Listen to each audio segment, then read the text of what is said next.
गया, कहा बोले पार्थ सुनो कहना, बोले पार्थ सुनो कहना, ये जितने सम्मुख खड़े हुए हैं हम सभी तो इन्हीं सभी से सीख सीख कर बड़े हुए हैं। वहां खड़े हैं दादा भीष्म ने मुझको गोद खिलाया है, गुरु द्रोण ने धनुष बाण का सारा ज्ञान सिखाया है, सभी भाई पर प्यार लौटाया कुंती मात हमारी ने, कोई कभी ना छोड़ कभी थी उस माता गांधारी ने। ये जितने गुरुजन खड़े हुए हैं सभी पूजने लायक हैं, ये जितने गुरुजन खड़े हुए हैं सभी पूजने लायक है। हाँ माना दुर्योधन दुशासन थोड़े से नालायक है, पर मैं अपराध क्षमा करता हूँ, मैं अपराध क्षमा करता हूँ, बेशक हम ही छोटे हैं, ये जैसे भी हैं आखिर माधव सब अपनों के बेटे हैं।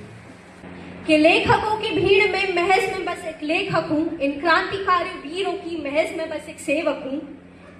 है जल रही जो आग ये कोई पहचान ले इसे, है जल रही जो आग ये कोई पहचान ले इसे, तो जान जाएगा वह कि महज में बस एक लेखक हूँ।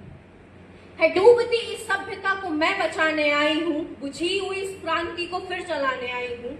है डूबती इस सभ्यता को मैं बचाने आई हूँ, बुझी हुई इस क्रांति को फिर जलाने आई हूँ।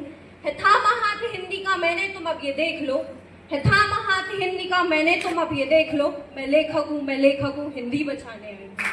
मातृभाषा को हम अपनी हिंदी को जानें और समझें। अगर हिंदी साहित्य पढ़ेंगे, हिंदी का इतिहास पढ़ेंगे तो वह इतना विशाल है कि आप रोज भी पढ़ें तब भी आपको कम पड़ेगा। क्या आप वही अपना साहित्य इंग्लिश में पढ़ सकते हैं? आप गूगल ट्रांसलेट तो कर लेंगे, लेकिन जो भावनाएं हैं, जो बहाव है उनके पीछे, उन्हें नहीं समझ पाएंगे। क्या आप रहीम के दोहे इंग्लिश में पढ़ सकते हैं? क्या आपको वह सुकून मिलेगा वह इंग्लिश की लाइंस पढ़ने में जो आपको हिंदी में पढ़ता है? जब भी हम किसी तकलीफ में होते हैं, किसी खुशी में होते हैं, तो सबसे पहले हमें हमारी मातृभाषा हिंदी ही याद आती है, ना कि इंग्लिश।